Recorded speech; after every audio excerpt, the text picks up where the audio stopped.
À quoi distingue-t-on un rugbyman professionnel d'un joueur amateur?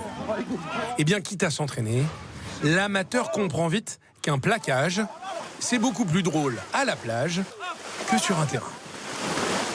Alors, sur le sable de Saint-Raphaël, à 17 000 km des îles Tonga, une trentaine de jeunes hommes découvrent les attraits de la French Riviera.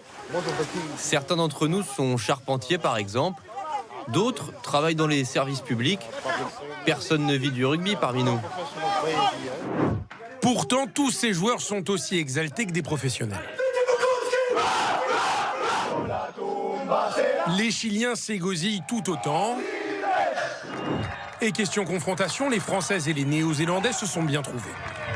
Et bonjour! Mais pour être tout à fait honnête, le projet de ce mondial amateur, ce n'est pas seulement le rugby.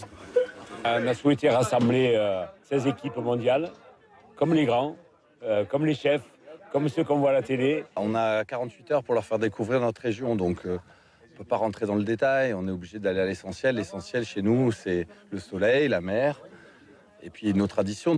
Au premier rang desquels, l'apéritif et la dégustation. C'est fabuleux. J'ai jamais bu quelque chose d'aussi bon. C'est parfait avant un match? Ah non, après, mais pas juste avant. Dommage. Alors restons à l'eau. Nos rugbymen venus du monde entier ont donc pu découvrir entre deux matchs la joute provençale. Quand on prend un tongien dans le plastron, là... Ouais, ça doit faire mal. On n'a pas essayé, nous, mais ça doit faire mal. En revanche, les Écossais ont tenté au rugby. On appelle ça un caramel. Mes jambes, elles tremblaient sur le bateau. C'était une première pour vous? Ah, j'avais jamais vu ça. Alors, c'est très bizarre, ouais. Mais sympa. C'est dans l'esprit du rugby. Gagner des matchs, c'est bien gentil, mais partager une troisième mi-temps avec l'adversaire, c'est faire honneur à son pays.